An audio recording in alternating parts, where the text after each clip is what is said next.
আসসালামু আলাইকুম ওরহমতুল্লাহ। আজকের আমরা জানবো হযরত আলী রাদিয়াল্লাহু তাআলা আনহু এর বুদ্ধিমত্তা ও ইনসাফ, এক অদ্ভুত বিচার। এক ব্যক্তি হযরত আলী রাদিয়াল্লাহু তাআলা আনহু এর দরবারে এসে অভিযোগ করলো, ইয়া আলী, আমি আর এই ইহুদি একসাথে সফরে ছিলাম। আমার কাছে একটা তলোয়ার ছিল যেটা খুবই মূল্যবান। আমি যখন ঘুমিয়ে পড়লাম তখন এই ইহুদি লোকটি আমার তলোয়ারটি নিয়ে নিল, আর এখন সে বলছে এই তলোয়ারটি তার। হযরত আলী রাদিয়াল্লাহু তাআলা আনহু বললেন, তুমি কি এর কোনো সাক্ষী আনতে পারো যে তলোয়ারটি আপনার ছিল? লোকটি বলল, না জনাব। হযরত আলী রাদিয়াল্লাহু তাআলা আনহু তখন ইহুদি ব্যক্তিকে জিজ্ঞাসা করলেন, এই তলোয়ারটা কি তোমার ছিল?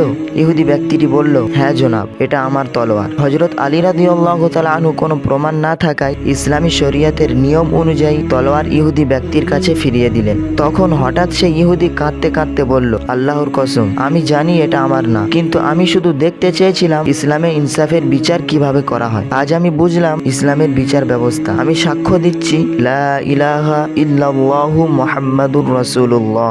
লোকটি তখন ইসলাম ধর্ম গ্রহণ করলো। এই ছিল হযরত আলী রাদিয়াল্লাহু তাআলা আনহু এর ইনসাফের এক অবিশ্বাস্য উদাহরণ। ইসলাম কেবল একটি ধর্ম নয়, এটি একটি পূর্ণাঙ্গ ইনসাফ ভিত্তিক জীবন ব্যবস্থা। এমন ইনসাফ দেখে একজন অমুসলিমও ইসলামের প্রতি আকৃষ্ট হয়ে যায়। বন্ধুরা, এই ছিল আজকের ভিডিওটি যদি ভালো লেগে থাকে একটি লাইক দিন, শেয়ার করুন এবং এরকম সুন্দর সুন্দর গল্প পেতে আমাদের চ্যানেলটিকে সাবস্ক্রাইব করে রাখুন।